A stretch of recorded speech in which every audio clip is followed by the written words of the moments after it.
Group 2 సిలబస్లో 3వ చాప్టర్లో మనకి స్థానిక ప్రభుత్వాలకు సంబంధించిన అంశాలు ఉన్నాయండి. వాస్తవంగా ఈ చాప్టర్ని స్థానిక ప్రభుత్వాలు అని పరిగణిస్తారు, కానీ స్పెసిఫిక్గా గ్రూప్ 2 సిలబస్లో మనకి స్థానిక ప్రభుత్వాలకు సంబంధించి ఏముందో సిలబస్లో ఇవ్వడం జరిగిందండి. గ్రూప్ 2 సిలబస్ కాపీని మనం గమనించినట్టయితే దాంట్లో 3వ చాప్టర్లో సమాజ వికాస ప్రయోగం కమ్యూనిటీ డెవలప్మెంట్ ప్రోగ్రాం 73, 74 రాజ్యాంగ సవరణలు, సమాజ వికాస ప్రయోగం 73, 74 రాజ్యాంగ సవరణలు, వాటి అమలు అనే అంశం చెప్పడం జరిగిందండి. అంటే స్పెసిఫిక్గా ఇది గ్రూప్ 2 సిలబస్ అని అభ్యర్థులు గమనించాలి. సమాజ వికాస ప్రయోగం 73, 74 రాజ్యాంగ సవరణలు, వాటి అమలు అని. అయితే వీటి తెలుసుకోవడానికి ముందు కొంత స్థానిక ప్రభుత్వాలని పరిచయం చేసుకొని అసలు భారతదేశంలో స్థానిక ప్రభుత్వాల వ్యవస్థ ఎలా ప్రారంభమైంది ఇవన్నీ తెలుసుకున్న తర్వాత వీటిలోకి ఒక్కొక్క అంశంగా మనం తెలుసుకుంటూ ముందుకెళ్ళాలి. అసలు కేంద్ర స్థాయిలో ఒక కేంద్ర ప్రభుత్వము, రాష్ట్ర స్థాయిలో ఒక రాష్ట్ర ప్రభుత్వం ఉన్న తర్వాత మళ్ళీ స్థానిక ప్రభుత్వాల వ్యవస్థ అవసరమా అనేది ఒక ప్రశ్న అండి. అంటే ఎక్కడికక్కడ ప్రభుత్వాలు ఉన్నప్పుడు మళ్ళీ లోకల్ గవర్నమెంట్స్ ఎందుకు అంటే స్థానిక సమస్యల పరిష్కారం కోసం మనకు స్థానిక ప్రభుత్వాలు అవసరం. అంటే ఏదో ఒక మారుమూల గ్రామీణ ప్రాంతాల్లో ఒక హ్యాండ్ బోరు చెడిపోయింది అనుకోండి, వాళ్ళు నరేంద్ర మోడీకి ఫోన్ చేయలేరు దీన్ని రిపేర్ చేయించండి అని. కాబట్టి అంటే ఇక్కడ స్థానిక సమస్య పరిష్కారం కావాలి అంటే స్థానిక ప్రతినిధులు అవసరం, కాబట్టి స్థానిక ప్రభుత్వాల వ్యవస్థ అవసరం అండి. ఈ స్థానిక ప్రభుత్వాలు అనే భావన ఇది ఆధునిక భావన కాదు, అంటే ఈ మధ్య కాలంలో ఉత్పన్నమైన భావన అయితే కాదు. ఈ స్థానిక ప్రభుత్వాలకు సంబంధించి మనకి అనాది కాలం నుంచి భారతదేశంలో స్థానిక ప్రభుత్వాలు ఉన్నాయి. అంటే చోళుల కాలంలోనే మనకు స్థానిక ప్రభుత్వాలు ఉన్నాయండి. గ్రామీణ స్థానిక ప్రభుత్వాలని అభివృద్ధి చేసిన రాజవంశం ఎవరిది అంటే చోళులు. అదేవిధంగా పట్టణ స్థానిక ప్రభుత్వాలని అభివృద్ధి చేసినటువంటి రాజవంశం ఏంటంటే గుప్తుల కాలంలో పట్టణ స్థానిక ప్రభుత్వాలు అభివృద్ధి చెందాయి. అంటే ప్రాచీన కాలం నుంచి చోళుల కాలం నుంచి మనకు స్థానిక ప్రభుత్వాలు ఉన్నాయని చెప్పడం జరుగుతుంది. చోళుల కాలం నాటి ఉత్తరా మేరూరు శాసనం, ఇన్స్క్రిప్షన్ ఆఫ్ ఉత్తరా మేరూరు మనకి స్థానిక ప్రభుత్వాల గురించి తెలియజేస్తుంది. అంటే ఆ కాలంలోనే వాళ్ళు స్థానిక ప్రభుత్వాలకు సంబంధించిన ప్రతినిధుల్ని ఎన్నుకునేయడానికి కోసం ఈరోజు మనం అనుసరిస్తున్నటువంటి బ్యాలెట్ బాక్స్ తరహా పద్ధతి అనుసరించేవాళ్ళట. అంటే ఇన్స్క్రిప్షన్ ఆఫ్ ఉత్తరా మేరూరు ఏం చెప్తుంది అంటే వాళ్ళు అప్పటి పీరియడ్లోనే స్థానిక ప్రభుత్వాల ప్రతినిధులను ఎన్నుకోవడం కోసం ఒక కుండను ఒక బ్యాలెట్ బాక్స్గా వాడి ఆ కుండలో ఆకు మీద ఏదైనా ఒక గుర్తు పెట్టి ఒక్కొక్క ప్రతినిధికి ఒక గుర్తు. అంటే ఈరోజు కనుక ఈరోజు మన కేంద్ర స్థాయిలో రాష్ట్ర స్థాయిలో ఎలక్ట్రానిక్ ఓటింగ్ యంత్రాలు ఉన్నాయి, కానీ స్థానిక ప్రభుత్వాల విషయంలో ఈ రోజుకి మనం బ్యాలెట్ బాక్స్ సిస్టమ్ వాడుతూ ఉన్నాం.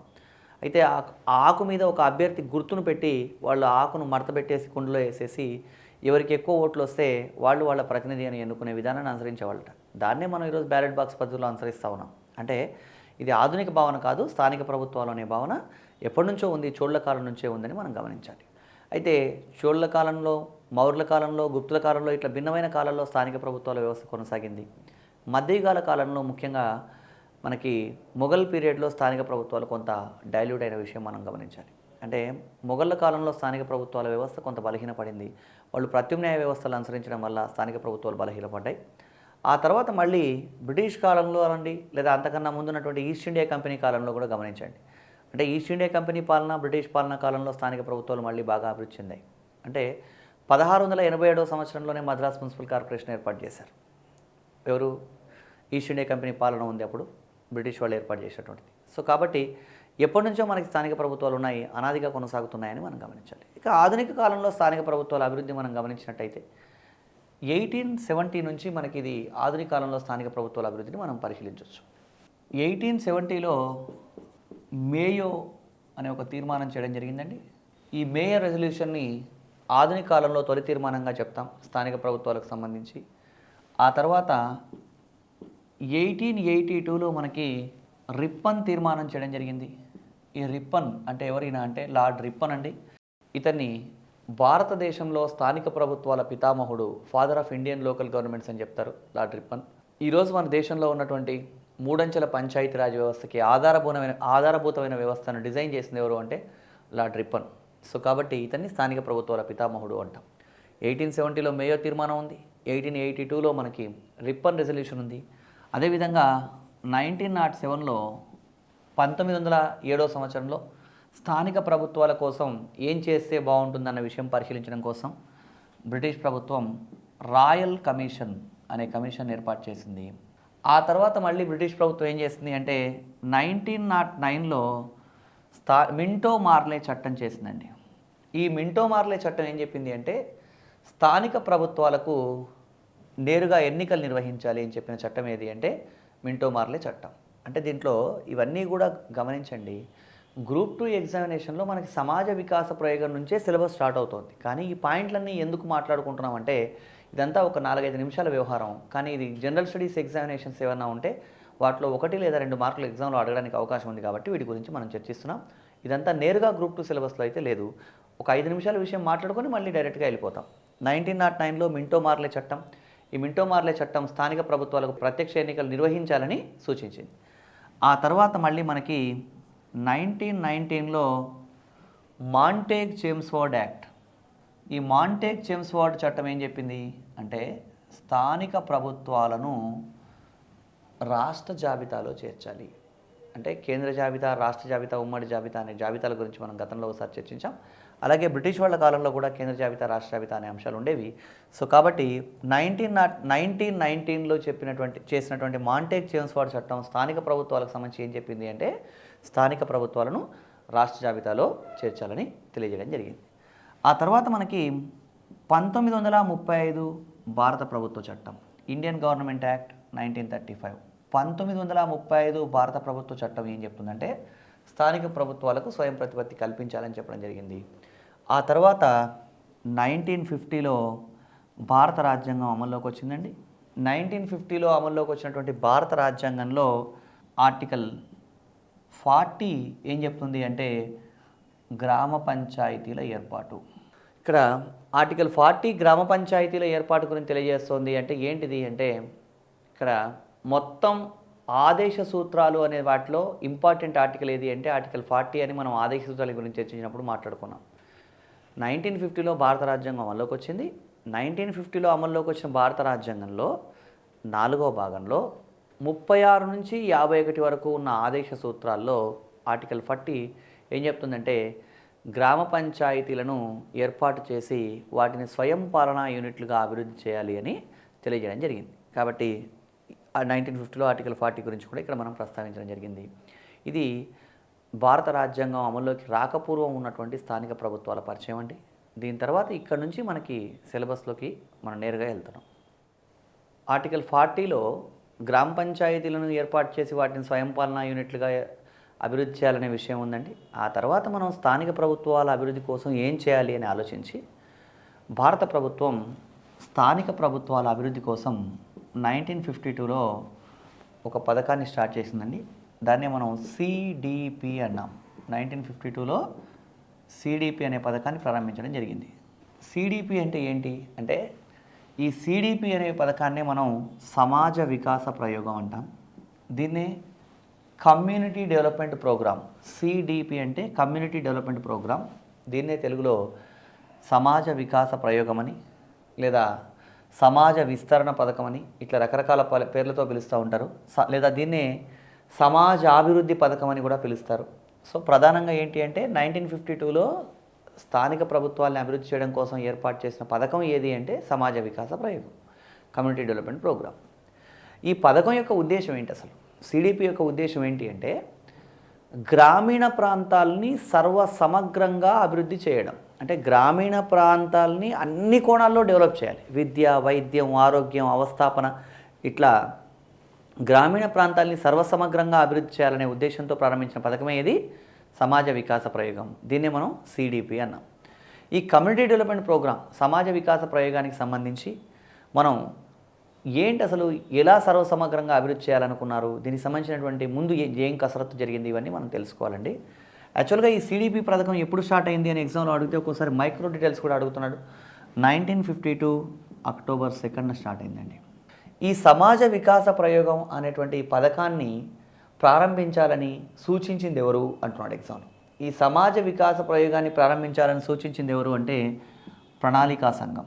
ప్రణాళికా సంఘంతో పాటు ఇంకా ఎవరు సూచించారు అంటే కృష్ణమాచారి కమిటీ అనే కమిటీ కూడా సూచించింది.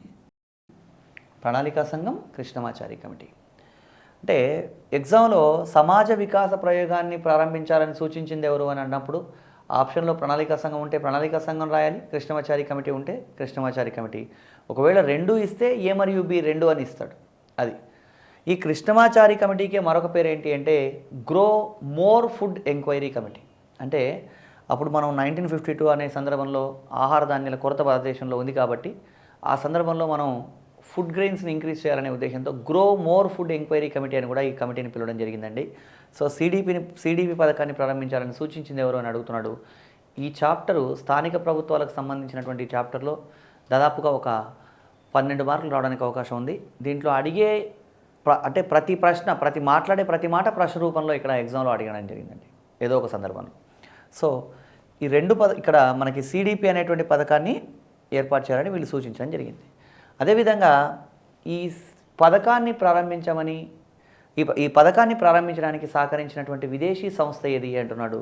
ఈ పథకాన్ని ప్రారంభించడానికి సహకరించిన విదేశీ సంస్థ ఏది అంటే ఫోర్డ్ ఫౌండేషన్ అనేటువంటి సంస్థ ఈ పథకాన్ని ప్రారంభించడానికి సహకరించిందండి, ఫోర్డ్ ఫౌండేషన్.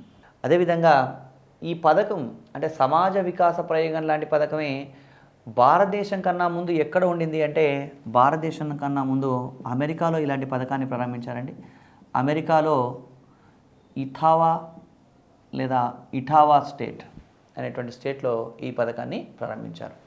అయితే ఈ పథకాన్ని ఎలా డెవలప్ చేశారు ఏంటి అంటే సమాజ వికాస ప్రయోగం అనేటువంటి పథకాన్ని ఒక బృహత్తర పథకంగా తీసుకున్నాడండి. జవహర్లాల్ నెహ్రూ ఏమన్నాడంటే ఇది ఒక నిశ్శబ్ద విప్లవం అన్నాడు ఈ పథకాన్ని గురించి చెప్తూ. ఈ పథకాన్ని భారతదేశంలో మొదట 55 బ్లాక్స్లో ప్రారంభించారండి. బ్లాక్ అంటే ఏంటి అంటే ఒక భూభాగం. 55 బ్లాకుల్లో ప్రారంభించారు.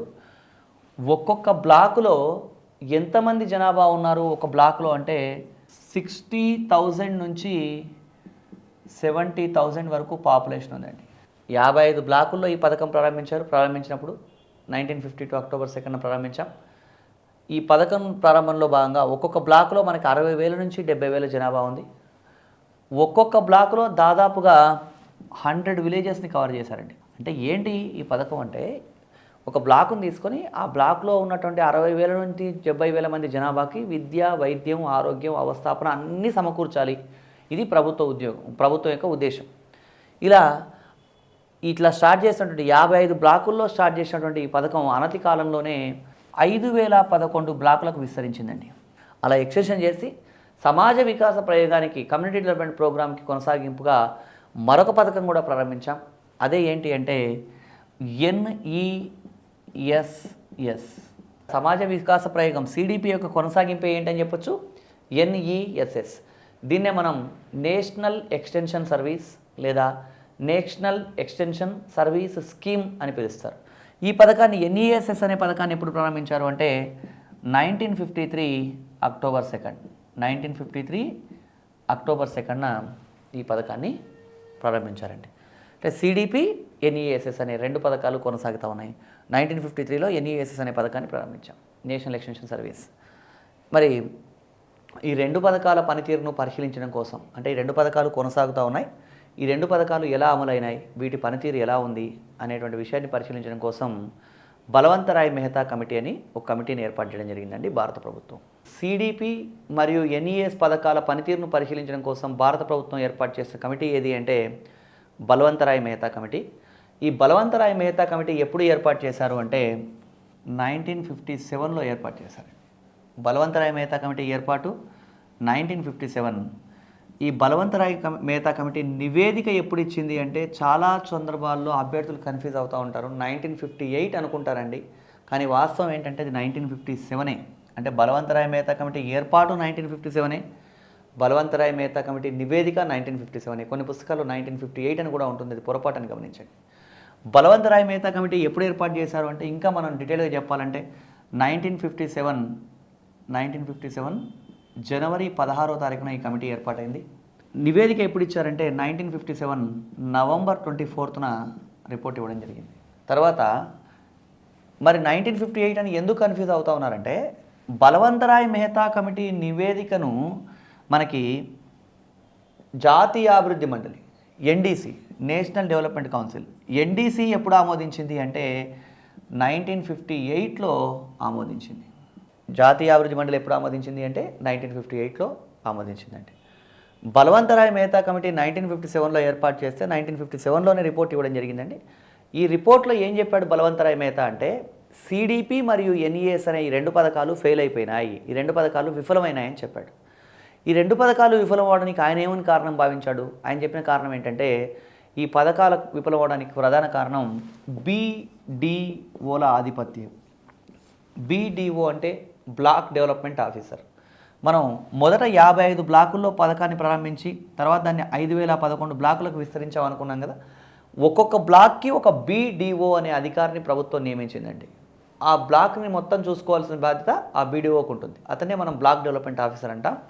ఈ పథకాలు సిడిపి మరియు ఎన్ఈఎస్ఎస్ పథకాలు విఫలమవడానికి కారణం బ్లాక్ డెవలప్మెంట్ ఆఫీసర్ల ఆధిపత్యం.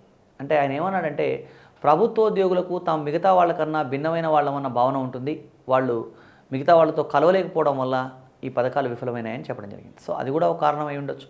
కాకపోతే ఇక్కడ మనం గమనించాల్సిన వాస్తవిక దృక్పథంతో ఆలోచిస్తే ఈ పథకాలు ఏ కాలంలో ప్రారంభమైనాయి అంటే 1952-53. 1952-53లో ఈ పథకాలు ప్రారంభమైనప్పుడు 1952-53లో ఉన్నటువంటి సామాజిక పరిస్థితులు కూడా మనం గమనించాలి. ఆ సందర్భంలో ప్రజలకు ప్రభుత్వం అవకాశాలు కల్పించి మీకు విద్య, వైద్యం, ఆరోగ్యం, ఉపాధి, అవస్థాపన ఇవన్నీ కల్పించాం, వీటిని మీరు సంపూర్ణంగా వినియోగించుకోండి, వాడుకోండి అని చెప్తే ఆ పథకాల్ని ఉపయోగించుకోవాల్సినంత చైతన్యం వాళ్ళకు ఉండకపోవచ్చు. అంటే అవేర్నెస్ లేక. ఇప్పుడు చూడండి 2015 సంవత్సరంలో ప్రజల కోసం ఎన్నో పథకాలు ఉన్నాయి. ఇక్కడ ఆ అన్ని పథకాలు ఉపయోగపడుతున్నాయి అంటే అన్ని పథకాలని నిజంగా ప్రజలందరూ వాడుకుంటున్నారా అంటే వాడుకోవట్లేదని చెప్పొచ్చు. ఎందుకంటే ల్యాక్ ఆఫ్ అవేర్నెస్, ప్రజలకు అవగాహన లేకపోవడం కదా. సో కాబట్టి ప్రజలకి అవగాహన ఉన్నప్పుడు ఈ 2015లోనే ఇంత అవగాహన రాయితీ ఉన్నప్పుడు 1952-53లో ప్రజలన్నీ వాడుకోవాలి అనుకోవడం కొంత మనం ఎక్కువ ఎక్స్పెక్ట్ చేసినట్టుగా భావించవచ్చు అండి. సో ఈ విధంగా మనకి ఈ పథకాలు ఫెయిల్ అయినాయి కాబట్టి ఈ పథకాల ప్లేస్లో మనకి 3 అంచెల పంచాయతీరాజ్ వ్యవస్థ ఉంటే బాగుంటుంది అని సూచించింది ఎవరు? బలవంతరాయ్ మెహతా. అంటే ఈ సిడిపి, ఎన్ఈఎస్ పథకాలు ఫెయిల్ అయినాయి, వీటిని పక్కన పెట్టి 3 టైర్ సిస్టమ్ 3 అంచెల పంచాయతీరాజ్ వ్యవస్థ ఉండాలని బలవంతరాయ్ మెహతా సూచించడం జరిగింది. అదేంటో మనం పరిశీలిద్దాం. బలవంతరాయ్ మెహతా ఉద్దేశం ఏంటంటే 60-70 వేల మంది జనాభాను ఒక బ్లాక్గా తీసుకొని ఆ ప్రాంతాన్ని మొత్తాన్ని సమగ్రంగా అభివృద్ధి చేయాలి అంటే అది కష్టసాధ్యం. కాబట్టి అలా కాకుండా 3 అంచెల వ్యవస్థను ఉండాలని చెప్పడం జరిగింది. 3 అంచెల వ్యవస్థ అంటే ఏంటి అంటే పై స్థాయిలో లేదా జిల్లా స్థాయిలో మనకి జిల్లా పరిషత్ ఉండాలన్నాడు, మధ్య స్థాయిలో పంచాయతీ సమితి ఉండాలి అన్నాడు, కింది స్థాయిలో గ్రామ పంచాయతీ ఉండాలి, పంచాయతీ సమితి కింది స్థాయిలో గ్రామ పంచాయతీ, పై స్థాయిలోనేమో జిల్లా పరిషత్ అండి, మధ్య స్థాయిలో పంచాయతీ సమితి, కింది స్థాయిలో గ్రామ పంచాయతీ. ఈ మధ్య స్థాయిలో ప్రస్తుతం ఆంధ్రప్రదేశ్, తెలంగాణ రాష్ట్రాల్లో దీన్ని మనం మండల్ అంటున్నాం, మండల వ్యవస్థ, మండలం అంటున్నాం. ఈ మండల్ సిస్టమ్ బలవంతరాయ్ మెహతా కమిటీ సూచన కాదు, అది మళ్ళీ 1986లో మళ్ళీ మార్చాం. సో ప్రాథమికంగా జిల్లా అసలు మనకి బలవంతరాయ్ మెహతా కమిటీ ఏం చెప్పాడో తెలుసుకుందాం. ఈ విధంగా 3 అంచెలు ప్రభుత్వం ఉండాలి, 3 స్థాయిలో, పై స్థాయిలో జిల్లా పరిషత్తు, మధ్య స్థాయిలో పంచాయతీ సమితి, గ్రామ స్థాయిలో గ్రామ పంచాయతీ ఉండాలని చెప్పడం జరిగింది. అదేవిధంగా పంచాయతీలకి సంబంధించి వీటిలో అన్ని స్థాయిల్లోనూ సభ్యుల ఎన్నిక ప్రత్యక్ష ఎన్నికగా ఉండాలని, అధ్యక్షుల ఎన్నిక ఎలా ఉండాలి అన్న విషయాన్ని రాష్ట్ర విధానసభ నిర్ణయించాలని, ఈ విషయాలన్నీ కూడా బలవంతరాయ్ మెహతా చెప్పడం జరిగింది. ఈ 3 అంచెల పంచాయతీరాజ్ వ్యవస్థను సూచించింది ఎవరు అంటే బలవంతరాయ్ మెహతా అండి. ఈ 3 అంచెల పంచాయతీరాజ్ వ్యవస్థ విధానాన్ని అమలు చేసిన తొలి రాష్ట్రం ఏది అంటే రాజస్థాన్. అంటే ఇక్కడ గమనించండి, ఇంతకుముందు మనం చూసాం 1957లో బలవంతరాయ్ మెహతా కమిటీ ఏర్పాటన్నాం, 1957లోనే మళ్ళీ రిపోర్టు, 1958లో ఎన్డీసీ ఆమోదించిందన్నాం ఈ రిపోర్ట్ని.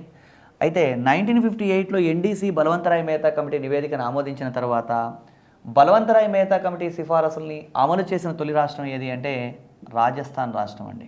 రాజస్థాన్ రాష్ట్రంలో ఎప్పుడు అమలు చేశారు అంటే 1959 అక్టోబర్ 2. 1959 అక్టోబర్ 2. జాగ్రత్తగా గమనించండి. సమాజ వికాస ప్రయోగం 1952 అక్టోబర్ 2. జాతీయ విస్తరణ సేవా పథకం 1953 అక్టోబర్ 2. ఇప్పుడు రాజస్థాన్ రాష్ట్రంలో బలవంతరాయ్ మెహతా కమిటీ సిఫారసుల్ని అమలు చేసింది 1959 అక్టోబర్ 2. అంటే మేజర్ ఇష్యూస్ అక్టోబర్ 2లో ఉన్నాయి ఇప్పటిదాకా. అంటే అన్నీ అలా ఉంటాయని కాదు. ఇలా అమలు చేసిన తొలి రాష్ట్రం ఏది అంటే రాజస్థాన్. రాజస్థాన్ రాష్ట్రంలో నాగూర్ జిల్లాలో సికారా అనే ప్రాంతంలో దీన్ని ఇంప్లిమెంట్ చేయడం జరిగింది.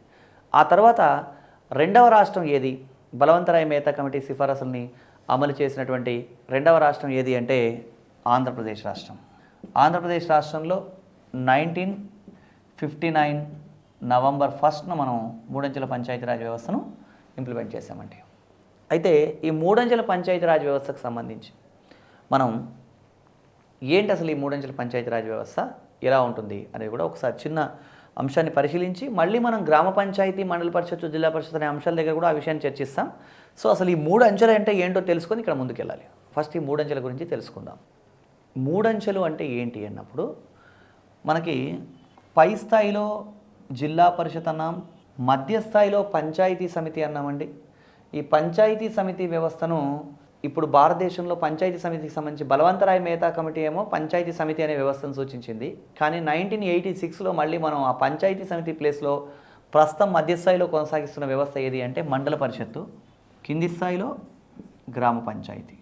ఇక్కడ ఈ మూడు స్థాయిల్లో అన్ని స్థాయిల్లోనూ అంటే బలవంతరాయ్ మెహతా చెప్పినప్పుడు ఇక్కడ మనం మండల పరిషత్ అనే పదం ప్లేస్లో పంచాయతీ సమితి అనేది ఉండేదని గమనించాలి. పంచాయతీ సమితి.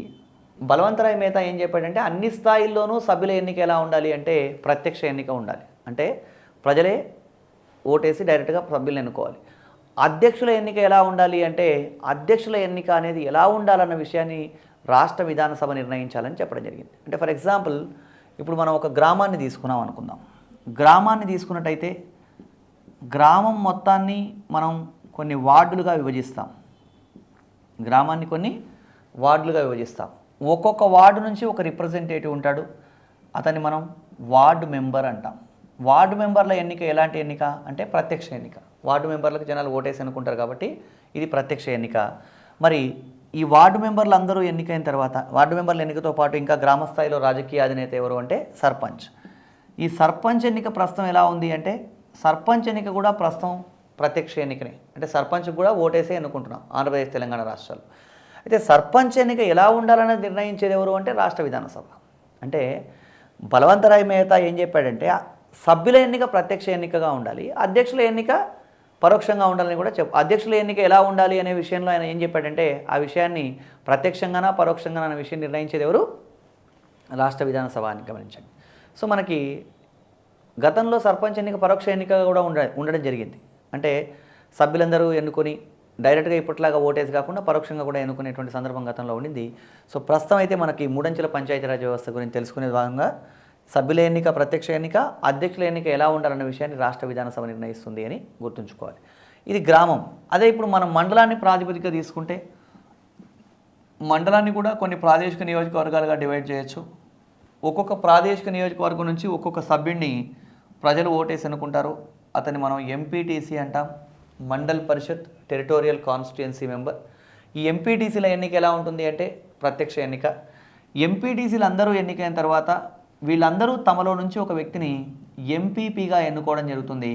అతనే మనం మండల పరిషత్ ప్రెసిడెంట్ అంటాం. అంటే ఎంపీటీసీలకు సంబంధించి గమనించాల్సింది ఏంటంటే ఒక మండలాన్ని కొన్ని వార్డులుగా డివైడ్ చేస్తారు. అంటే మామూలుగా చిన్న గ్రామాలు అయితే 2-3 గ్రామాలు లేదా ఒక పెద్ద గ్రామాన్ని కూడా ఒక ఎంపీటీసీ కాన్స్టిట్యుయెన్సీగా భావించవచ్చు. ఒక్కొక్క ఎంపీటీసీ కాన్స్టిట్యుయెన్సీ నుంచి ఒక్కొక్క ప్రతినిధి ఎన్నుకోవడం జరుగుతుంది. అలా ఎంపీటీసీలుగా ఎన్నుకోబడ్డ వాళ్ళు తమలో నుంచి ఒక వ్యక్తిని ఎంపీపీగా ఎన్నుకుంటారు. సో ఇక్కడ సభ్యుల ఎన్నిక ప్రత్యక్ష ఎన్నిక, అధ్యక్షుల ఎన్నిక విషయంలో ఇక్కడ పరోక్ష ఎన్నిక అని గమనించండి. అదేవిధంగా జిల్లాను గమనించినట్టయితే జిల్లాను కూడా ఒక కొన్ని ప్రాదేశిక నియోజకవర్గాలుగా డివైడ్ చేస్తే ఒక్కొక్క నియోజకవర్గం నుంచి ఒక ప్రతినిధి ఉంటాడు. అతన్ని మనం జెడ్పీటీసీ జిల్లా పరిషత్ టెరిటోరియల్ కాన్స్టిట్యుయెన్సీ మెంబర్ అంటాం. ఈ జెడ్పీటీసీలు అందరూ ఎన్నికైన తర్వాత వాళ్ళు తమలో నుంచి ఒక వ్యక్తిని జెడ్పీపీగా ఎన్నుకోవడం జరుగుతుంది. సో ఇది జస్ట్ ఒక ప్రాథమిక అవగాహన మాత్రమే. మళ్ళీ గ్రామం నుంచి కార్పొరేషన్ వరకు ఇంకొక సందర్భంలో మనం మాట్లాడుకుంటాం. సో బలవంతరాయ్ మెహతా సూచనల్ని ఇంప్లిమెంట్ చేశామండి. బలవంతరాయ్ మెహతా కమిటీ తర్వాత అనేక రకాల కమిటీలు వేయడం జరిగింది. అంటే విఆర్ రావు కమిటీ నుంచి దయా దూబే కమిటీ వరకు అనేక కమిటీలు వేశారండి. అనేక కమిటీలు వేసినా కూడా అవి భిన్నమైన సూచనలు చేసినాయి. అయినా కూడా గ్రామీణ జీవనంలో పెద్దగా మార్పు రాలేదు. బలవంతరాయ్ మెహతా కమిటీ తర్వాత నెక్స్ట్ మనకి ల్యాండ్ మార్క్ కమిటీ ఏంటి అంటే అశోక్ మెహతా కమిటీ. ఈ అశోక్ మెహతా కమిటీ గురించి కూడా మనం పరిశీలిద్దాం. 1977లో జనతా ప్రభుత్వం అధికారంలోకి వచ్చిన తర్వాత అశోక్ మెహతా కమిటీని ఏర్పాటు చేయడం జరిగింది. ఈ అశోక్ మెహతా కమిటీ 1978లో రిపోర్ట్ ఇచ్చిందండి. అశోక్ మెహతా కమిటీ ఏర్పాటు ఎప్పుడు అంటే 1977, నివేదిక ఎప్పుడు అంటే 1978. ఎప్పుడు ఏర్పాటు చేశారు, ఎప్పుడు నివేదిక ఇచ్చారు? 1977లో ఏర్పాటైంది, 1978లో నివేదిక ఇచ్చింది. ఎవరు? అశోక్ మెహతా కమిటీ. అశోక్ మెహతా కమిటీ ఏం సూచించింది అంటే, అశోక్ మెహతా కమిటీ రెండంచెల వ్యవస్థను సూచించిందండి. ఈ రెండంచెలు అంటే ఏంటి అంటే, పై స్థాయిలో జిల్లా పరిషత్తు, కింది స్థాయిలో మండల పరిషత్తు. గ్రామ పంచాయతీ గురించి చెప్పలేదు. ఎవరు? అశోక్ మెహతా రెండంచెల విధానాన్ని సూచించింది. అశోక్ మెహతా మనకి మొత్తం 132 రికమెండేషన్స్ చేయడం జరిగిందండి. అట్లాగని బలవంతరాయ్ మెహతా ఎన్ని రికమెండేషన్స్ చేశాడు అని పుస్తకాల్లో వెతికే ప్రయత్నం చేయకూడదు, ఎందుకంటే అట్లాంటి సమాచారం లేదు, ఉంటే ఇక్కడ చెప్పబడేది. రైట్ అండి. అశోక్ మెహతా కమిటీ అనేక రికమెండేషన్స్ చేయడం జరిగింది. ఈ అశోక్ మెహతా కమిటీ రికమెండేషన్స్ మనం గమనిస్తే దీంట్లో కీలకమైనటువంటి రికమెండేషన్స్ ఏంటి, ముఖ్యమైనటువంటి సిఫారసులు ఏంటి అంటే, దీంట్లో ప్రధానమైన సిఫారసులో ఒకటి ఏంటంటే, ఎన్నికలు ఎక్కడైతే ఇప్పుడు మనకి గ్రామం, మండలం, జిల్లా స్థాయిలో ఎన్నికలు జరుగుతూ ఉన్నాయి కదా, దీంట్లో గ్రామ స్థాయిలో రాజకీయ పార్టీల ప్రమేయం లేకుండా ఎన్నికలు కొనసాగుతూ ఉన్నాయి. కానీ అశోక్ మెహతా ఏమన్నాడంటే, అన్ని స్థాయిలోనూ, కింది స్థాయి నుంచి పై స్థాయి వరకు అన్ని స్థాయిల్లోనూ రాజకీయ పార్టీలతో సంబంధం ఉన్నటువంటి ఎన్నికలు నిర్వహించబడాలన్నాడు. అత్యంత కీలకమైన సూచన ఏది అంటే, అశోక్ మెహతా చేసినటువంటి సూచన మండల వ్యవస్థ ఉండాలని చెప్పడం జరిగిందండి. మండల వ్యవస్థను ప్రతిపాదించాడు. మండల్ సిస్టమ్ అంటే బలవంతరాయ్ మెహతా సందర్భంలో ఉన్నటువంటి పంచాయతీ సమితి ప్లేస్లో ఇప్పుడు మనం మండలం కొనసాగిస్తూ ఉన్నాం. కానీ అశోక్ మెహతా పై స్థాయిలో జిల్లా పరిషత్తు, కింది స్థాయిలో మండల పరిషత్తు ఉండాలని చెప్పడం జరిగింది. మండల వ్యవస్థ ఏర్పాటు అవ్వాలన్నాడు. ఇంకా ఏం చెప్పాడు అశోక్ మెహతా అంటే, ఇక్కడ ఎస్సీ ఎస్టీలకి జనాభా ప్రాతిపదికన సీట్లు రిజర్వ్ చేయబడాలని చెప్పడం జరిగింది. ఇక్కడ అన్ని స్థాయిల్లోనూ అంటే అశోక్ మెహతా సూచించిన 2 స్థాయిల్లోనూ ఎస్సీ ఎస్టీలకు సీట్లు రిజర్వ్ చేయబడాలన్నాడు. అదేవిధంగా న్యాయ పంచాయతీలు ఏర్పాటు చేయాలని, అదేవిధంగా ఇక్కడ స్థానిక సంస్థలకు సంబంధించినటువంటి ఎలక్షన్లలో ఎన్జిఓలు బాగా క్రియాశీల పాత్ర పోషించాలని, ఇలా అనేక సూచనలు చేయడం జరిగిందండి అశోక్ మెహతా. ఈ అశోక్ మెహతా సూచనలన్నీ గమనించిన తర్వాత మనకి అశోక్ మెహతా 1978లో రిపోర్ట్ ఇచ్చడం జరిగింది. కానీ అశోక్ మెహతా కమిటీ సిఫారసులు కూడా అమల్లోకి రాలేదు.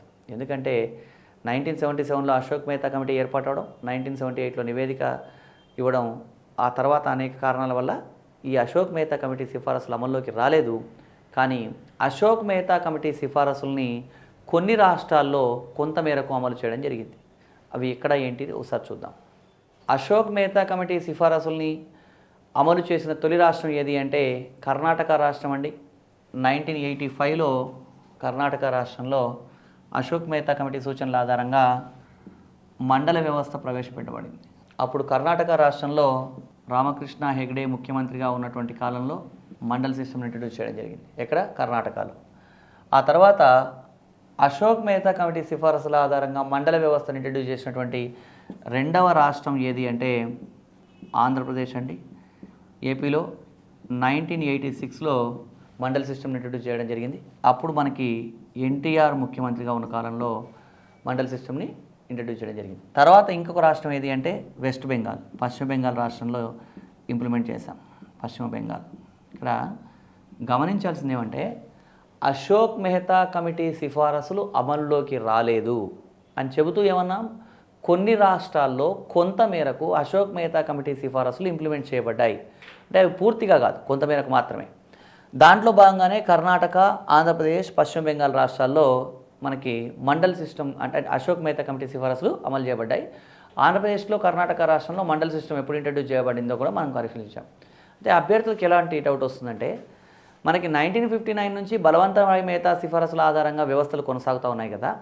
అలాంటప్పుడు ఈరోజు ఆంధ్రప్రదేశ్ రాష్ట్రంలో అశోక్ మెహతా కమిటీ సిఫారసులు అమలు చేశాము అంటే, ఆంధ్రప్రదేశ్ రాష్ట్రంలో లేదా తెలంగాణ రాష్ట్రంలో ఎక్కడైనా సరే మనకి 3 అంచెల వ్యవస్థ ఉందా, 2 అంచెల వ్యవస్థ ఉందా అన్న అనుమానం వస్తుంది. ఇక్కడ ప్రస్తుతం ఆంధ్రప్రదేశ్, తెలంగాణ రాష్ట్రాల్లో కొనసాగుతున్నది 3 అంచెల వ్యవస్థ. మరి 3 అంచెల వ్యవస్థ కొనసాగుతున్నప్పుడు అశోక్ మెహతా కమిటీ సిఫారసు అయినటువంటి దాన్ని ఎలా అమలు చేశామని అనుకుంటారు. ఇక్కడ గమనించండి, అశోక్ మెహతా కమిటీ సిఫారసుల్ని పూర్తిగా అమలు చేశామని మనం చెప్పలేదు. కొన్ని రాష్ట్రాల్లో కొంత మేరకు మాత్రమే అమలు చేశాం. అంటే ఇక్కడ అశోక్ మెహతా ప్రతిపాదించిన మండల వ్యవస్థను మనం తీసుకున్నాం, కానీ అతను ప్రతిపాదించిన 2 అంచెల వ్యవస్థను మనం కొనసాగించట్లేదండి. కాకపోతే ఇక్కడ మండల్ సిస్టమ్ ఒకటే ఇంట్రడ్యూస్ చేయబడిందని గమనించండి. కొన్ని రాష్ట్రాల్లో కొంత మేరకు అని చెప్పడం జరిగింది. కాబట్టి ఇక్కడ ఏ రాష్ట్రాలను ఎగ్జామ్లో అడుగుతూ ఉన్నాడు, మనకి మండల్ సిస్టమ్ని ఇంట్రడ్యూస్ చేసిన తొలి రాష్ట్రం కర్ణాటక, రెండవ రాష్ట్రం ఆంధ్రప్రదేశ్, మూడవ రాష్ట్రం వెస్ట్ బెంగాల్ అని గుర్తుంచుకోవాల్సిన విషయం. అశోక్ మెహతా కమిటీ గురించి మనం చర్చించాం. అశోక్ మెహతా 132 రికమెండేషన్స్లో కొన్ని రికమెండేషన్స్ ఇంప్లిమెంట్ అయినాయి అనుకున్నాం. అశోక్ మెహతా కొన్ని కీలకమైన సిఫారసులు చేశాడని కూడా అనుకున్నాం. వాటిలో ముఖ్యమైనవి ఏంటి అని కూడా మనం చర్చించామండి. వాటిలో ప్రధానమైనవి ఒకసారి గమనించినట్టయితే అన్ని స్థాయి అంటే ఇక్కడ అశోక్ మెహతా చెప్పినటువంటి 2 స్థాయిల్లోనూ ఎన్నికలు ప్రత్యక్షంగా ఉండాలని, ఎన్నికలు సకాలంలో జరగాలని, అదేవిధంగా సకాలంలో జరగడం అంటే ఏంటి అంటే ఒక నిర్ణీత కాల పరిమితికి ఎన్నికలు ఖచ్చితంగా జరగాలి. అలా కాకుండా లేట్ అవ్వకుండా చూడాల్సిన బాధ్యత ప్రభుత్వానికి ఉందని చెప్పడం జరిగింది. ఇంకా ఏం చెప్పాడు అశోక్ మెహతా అంటే ఎస్సీ ఎస్టీలకి జనాభా ప్రాతిపదికన రిజర్వేషన్లు ఇవ్వాలని, అదేవిధంగా పంచాయతీరాజ్ వ్యవహారాల పర్యవేక్షణ కోసం ఒక పంచాయతీరాజ్ శాఖ మంత్రిని నియమించాలని ఇలా అనేక సూచనలు చేయడం జరిగింది. మండల్ సిస్టమ్ మాత్రం మనకి కర్ణాటక రాష్ట్రం ఫస్ట్ ఇంప్లిమెంట్ చేసిందని గమనించాలి. ఎగ్జామ్లో అడుగుతా ఉన్నాడు ఏమని అంటే మండల పరిషత్ వ్యవస్థను అంటే మండల పంచాయతీ వ్యవస్థను అమలు చేసిన తొలి రాష్ట్రం ఏది అంటే కర్ణాటక. అదేవిధంగా బలవంతరాయ్ మెహతా కమిటీ సిఫారసులను అమలు చేసిన తొలి రాష్ట్రం ఏది అంటే రాజస్థాన్. ఇలాంటి ప్రశ్నలకు సమాధానాలు గుర్తించడానికి ఈ సమాచారం ఉపయోగపడుతుంది. సో బలవంతరాయ్ మెహతా, అశోక్ మెహతా తర్వాత మనకి ముఖ్యమైన కమిటీల్లో మరొక కమిటీ ఏంటి అంటే జీవీకే రావు కమిటీ 1985. ఈ జీవీకే రావు కమిటీ ఏం చెప్పడం జరిగిందంటే స్థానిక ప్రభుత్వాలు విజయవంతం కాకపోవడానికి ప్రధాన కారణం ప్రభుత్వోద్యోగుల ఆధిపత్యం. బలవంతరాయ్ మెహతానేమో బ్లాక్ డెవలప్మెంట్ ఆఫీసర్ల ఆధిపత్యం అనే పదం వాడాడు. జీవీకే రావు ఏమన్నాడంటే స్థానిక ప్రభుత్వాలు విజయవంతం కాకపోవడానికి ప్రధాన కారణం ఏంటి అంటే ప్రభుత్వోద్యోగుల ఆధిపత్యం వల్ల ఇవి విజయవంతం అవ్వలేదని చెప్పడం జరిగిందండి. అయితే ఈ జీవీకే రావు ఈ పరిస్థితిని గురించి చెప్తూ ఏమన్నాడంటే గ్రాస్ వితౌట్ రూట్స్ అంటున్నాడు. గ్రాస్ వితౌట్ రూట్స్ అంటే ఏంటి అంటే వేర్లు లేకుండా గడ్డిని మొలిపించడం లాంటిది. అంటే ఆధారం లేకుండా పథకాలు తయారు చేస్తూ ఉన్నారని ఈయన ఉద్దేశం. అంటే స్థానిక ప్రభుత్వాల్లో ఉండే ప్రజల అవసరాలు ఏంటో తెలుసుకోకుండా వాళ్ళ కోసం క్షేత్రస్థాయి సమాచారం లేకుండా పై స్థాయిలో పథకాలు రూపొందించడం వల్ల వీళ్ళ అవసరాలు సంతృప్తి పడవు. అంటే అక్కడ అవసరం ఏంటి, దానివల్ల ఉపయోగం ఏంటి, ఇవన్నీ తెలుసుకోవాలి. కాకుండా కేంద్ర స్థాయిలో పథకాలు రూపొందించి వాటిని కింది స్థాయిలో అమలు చేయడం ప్రాక్టికల్గా సాధ్యం కాకపోవచ్చు. కాబట్టి వాళ్ళ అవసరాలు సంతృప్తిపరచడం కోసం ప్రయత్నం చేయాలనే ఉద్దేశాన్ని చెప్తూ ఈయన ఏమన్నాడు ఈ పథకాల రూపకల్పన అంతా గ్రాస్ వితౌట్ రూట్స్ అని చెప్పడం జరిగింది. జీవీకే రావు ఇంకా ఏమన్నాడంటే జిల్లా స్థాయిలో మనకి జిల్లా పరిషత్ అనే వ్యవస్థ ఉన్నతమైనదిగా ఉండాలని చెప్పడం జరిగింది. అదేవిధంగా మనకి ఈ ప్రభుత్వ ఉద్యోగుల ఆధిపత్యం పెరిగిందని చెప్పడం జరిగిందండి. ఇది జీవీకే రావు కమిటీకి సంబంధించి. జీవీకే రావు కమిటీనే ఇంకా ఏమంటామంటే మనం గ్రామీణాభివృద్ధి పాలనా ఏర్పాట్ల కమిటీ అంటే ఇతర పేర్లతో కూడా ఇలా పిలవడం జరుగుతుంది. ఇది జీవీకే రావుకు సంబంధించి. జీవీకే రావు కమిటీ తర్వాత నెక్స్ట్ మనకి స్థానిక ప్రభుత్వాల అభివృద్ధి కోసం 1986లో ఎల్ఎం సింఘ్వి కమిటీ అనే కమిటీని అపాయింట్ చేయడం జరిగిందండి. రాజీవ్ గాంధీ ప్రభుత్వం స్థానిక ప్రభుత్వాలకు ఈ కమిటీకి స్థానిక ప్రభుత్వాల అభివృద్ధి కోసం ఏం చేయాలో సూచించమని ఎల్ఎం సింఘ్వి కమిటీని అపాయింట్ చేయడం జరిగింది. ఎల్ఎం సింఘ్వి కమిటీ చేసినటువంటి అత్యంత ముఖ్యమైన సూచన ఏంటి అంటే స్థానిక ప్రభుత్వాలకు రాజ్యాంగబద్ధ హోదా ఉండాలి. అంతకు పూర్వం ఏ కమిటీ కూడా ఈ సూచన చేయలేదండి. స్థానిక ప్రభుత్వాలకు రాజ్యాంగబద్ధ హోదా ఉండాలని ఏ కమిటీ సూచించలేదు, కానీ ఎల్ఎం సింఘ్వి కమిటీ సూచించింది. ఈ ఎల్ఎం సింఘ్వి కమిటీని గమనిస్తే వీళ్ళు స్థానిక ప్రభుత్వాలకు రాజ్యాంగబద్ధ హోదా కల్పించాలని చెప్పడం జరిగింది. అదేవిధంగా గ్రామ సభను ఏర్పాటు చేసి దానికి కూడా రాజ్యాంగబద్ధ హోదా కల్పించి గ్రామ సభను ప్రత్యక్ష ప్రజాస్వామ్య వేదికగా ఉంచాలని చెప్పడం జరిగింది. అంటే ఏంటి రాజ్యాంగబద్ధ హోదా కల్పించడం అంటే ఏంటంటే ఈరోజు సకాలంలో ఎన్నికలు జరగలేదు అనుకోండి, ఎన్నికలు జరగకపోతే వాటిని ప్రశ్నించడానికి మనకు ఒక నిబంధన ఉండాలి, రాజ్యాంగబద్ధంగా ఒక అవకాశం ఉండాలి. కాబట్టి స్థానిక ప్రభుత్వాలు సరిగా పనిచేయట్లేదు కాబట్టి ఇవన్నీ స్థానిక ప్రభుత్వాల్లో ఉన్న సమస్యలన్నీ పరిష్కరించడం కోసం స్థానిక ప్రభుత్వాలకు రాజ్యాంగబద్ధ హోదా కల్పించాలని చెప్పేసి మనకి ఎల్ఎం సింఘ్వి సూచించడం జరిగింది. ఇలా ఎల్ఎం సింఘ్వి సూచించిన తర్వాత 1986 నుంచి ప్రయత్నం చేసి 1989లో రాజీవ్ గాంధీ ఏం చేశాడు అంటే స్థానిక ప్రభుత్వాలకు రాజ్యాంగబద్ధ హోదా కల్పించడం కోసం ప్రయత్నం చేశాడండి. కానీ ఆ ప్రయత్నం సఫలం కాలేదు. అంటే 64, 65 రాజ్యాంగ సవరణ బిల్లులు, ఇవి బిల్లులని గుర్తించాలి, బిల్లులు ఇంట్రడ్యూస్ చేయడం జరిగింది. గ్రామీణ స్థానిక ప్రభుత్వాలకు, పట్టణ స్థానిక ప్రభుత్వాలకు 64 ఏమో గ్రామీణ, 65 పట్టణ స్థానిక ప్రభుత్వాలకు రాజ్యాంగబద్ధ హోదా కల్పించేందుకోసం ఈ బిల్లులు ప్రవేశపెట్టడం జరిగింది. కానీ ఆ బిల్లులు ఆమోదం పొందలేదు. ఆ తర్వాత మళ్ళీ 1990లో విపి సింగ్, విశ్వనాథ్ ప్రతాప్ సింగ్ కూడా ఈ ప్రయత్నం చేశాడు. కానీ విపి సింగ్ చేసిన ప్రయత్నం కూడా వైఫల్యం చెందింది. అప్పుడు కూడా రాజ్యాంగబద్ధ హోదా పొందలేదండి. ఆ తర్వాత మళ్ళీ 1991లో పివి నరసింహారావు గవర్నమెంటు గ్రామీణ మరియు పట్టణ స్థానిక ప్రభుత్వాలకు రాజ్యాంగబద్ధ హోదా కల్పించడం కోసం ఇవి వీగిపోవడంతో మళ్ళీ 73, 74 రాజ్యాంగ సవరణ బిల్లులు ప్రతిపాదించడం జరిగింది. 1991లో పివి నరసింహారావు ప్రయత్నం చేశాడు. ఆ ప్రయత్నంలో భాగంగా 1992లో 73, 74 రాజ్యాంగ సవరణ బిల్లులు ఆమోదం పొందాయి. 73, 74 రాజ్యాంగ సవరణ బిల్లులు ఎప్పుడు ఆమోదం పొందాయంటే 1992. ఆ తర్వాత ఈ 73, 74 రాజ్యాంగ సవరణలు ఎప్పటి నుంచి అమల్లోకి వచ్చాయి అంటే 1993 నుంచి అమల్లోకి వచ్చాయని గమనించాలి. 73, 74 రాజ్యాంగ సవరణలు ఎప్పుడు ఆమోదం పొందాయి అంటే 1992 అండి. ఎప్పటి నుంచి అమల్లోకి వచ్చాయి అంటే 1993. ఇక్కడ గమనించాల్సింది ఏమంటే ఈ 73, 74 రాజ్యాంగ సవరణలు ఆమోదం పొందడంతో స్థానిక ప్రభుత్వాలకు రాజ్యాంగబద్ధ హోదా లభించింది. స్థానిక ప్రభుత్వాలకు రాజ్యాంగబద్ధ హోదా లభించడంతో మనకి భారత రాజ్యాంగంలో ఈ 9వ భాగం 9A అనే భాగాన్ని కూడా పొందుపరచడం జరిగిందండి. సో దీనికి సంబంధించి 74, 73 అంటే ఈ 73, 74 రెండూ కూడా 73వ రాజ్యాంగ సవరణ ఏమో గ్రామీణ స్థానిక ప్రభుత్వాలకు సంబంధించి, అంటే గ్రామ పంచాయతీ, మండల పరిషత్తు, జిల్లా పరిషత్తు వీటికి సంబంధించిన నిబంధన ఏది అంటే 73వ రాజ్యాంగ సవరణ.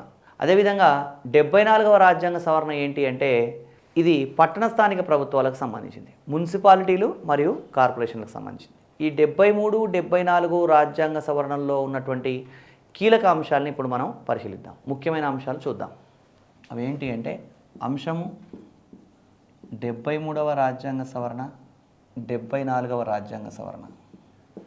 ఇక్కడ గమనించాల్సింది ఏమంటే 73వ రాజ్యాంగ సవరణ ఏమో గ్రామీణ స్థానిక ప్రభుత్వాలకు సంబంధించింది, 74వ రాజ్యాంగ సవరణ పట్టణ స్థానిక ప్రభుత్వాలకు సంబంధించింది. దీంట్లో ఒక్కొక్క అంశాన్ని గురించి మనం తెలుసుకుందాం. ఇక్కడ రాజ్యాంగ సవరణ చేయబడ్డ సంవత్సరం ఎప్పుడు రాజ్యాంగ సవరణ చేసింది అంటే 1992. 74వ రాజ్యాంగ సవరణ ఎప్పుడు చేశారు అంటే 1992. అమలులోకి ఎప్పుడు వచ్చింది 73వ రాజ్యాంగ సవరణ అంటే 1993 ఏప్రిల్ 24. 74వ రాజ్యాంగ సవరణ ఎప్పటి నుంచి అమల్లోకి వచ్చింది అంటే 1993 జూన్ 1 నుంచి అమల్లోకి వచ్చింది. దీంట్లో రాజ్యాంగంలో చేర్చబడ్డ భాగం ఏది అంటే 73వ రాజ్యాంగ సవరణ ద్వారా 9వ భాగాన్ని, 74వ రాజ్యాంగ సవరణ ద్వారా 9A అనే భాగాన్ని పొందుపరచడం జరిగింది. అదేవిధంగా దీంట్లో నిబంధనలు ఏం చేర్చాం, రాజ్యాంగంలో కొత్తగా చేర్చబడ్డ ఆర్టికల్స్ ఏంటి అది కూడా మనం గమనించాలి. రాజ్యాంగంలో చేర్చబడ్డ నిబంధనలు ఏవి అంటే ఆర్టికల్ 243 నుంచి 243O, అదేవిధంగా ఆర్టికల్ 243P నుంచి 243ZG వరకు ఉన్న నిబంధనలు చేర్చారు. 243 నుంచి 243O, 243P నుంచి 243ZG వరకు ఉన్న నిబంధనలు చేర్చడం జరిగింది. అదేవిధంగా ఈ 73, 74 రాజ్యాంగ సవరణల ఆధారంగా రాజ్యాంగంలో నూతనంగా చేర్చబడ్డ షెడ్యూల్స్ ఏంటి? షెడ్యూల్స్ అంటే ఇక్కడ 11వ షెడ్యూల్, ఇక్కడ 12వ షెడ్యూల్ని చేర్చారండి. వీటిలో ఇంకా ముఖ్యమైన రాజ్యాంగబద్ధ హోదా కల్పించబడ్డవి ఏవి అంటే ఇక్కడ రాజ్యాంగబద్ధ హోదా ఎవరికి ఇవ్వడం జరిగింది అంటే 73వ రాజ్యాంగ సవరణ ద్వారా గ్రామ సభకు రాజ్యాంగబద్ధ హోదా ఇచ్చామండి. గ్రామ సభకు సంబంధించి గమనించాల్సి వస్తే 243A గ్రామ సభ. 74వ రాజ్యాంగ సవరణ ద్వారా రాజ్యాంగబద్ధ హోదా ఎవరికి ఇచ్చామంటే జిల్లా ప్రణాళిక కమిటీ. 243ZD అదేవిధంగా మెట్రోపాలిటన్ ప్రణాళిక కమిటీ 243ZE వీటికి రాజ్యాంగబద్ధ హోదా ఇచ్చాం. ఇక్కడ రాజ్యాంగబద్ధ హోదా వీటికైనా ఇచ్చాము, ఇంకా ఎవరికి ఇవ్వలేదా అంటే ఇవి ముఖ్యమైనవని గమనించాలి. రాజ్యాంగబద్ధ హోదా ఇక్కడ 73వ రాజ్యాంగ సవరణలో ఒకటే అంశం అని గమనించండి, 243A గ్రామ సభ. అక్కడ మాత్రం జిల్లా ప్రణాళిక కమిటీ, మెట్రోపాలిటన్ ప్రణాళిక కమిటీ, అంటే ప్రతి జిల్లాకు ఒక ప్రణాళిక కమిటీ ఉండాలని. 243ZD మెట్రోపాలిటన్ సిటీ అంటే 10 లక్షల కన్నా ఎక్కువ మంది జనాభా ఉంటే దాన్ని మెట్రోపాలిటన్ సిటీ అంటారు.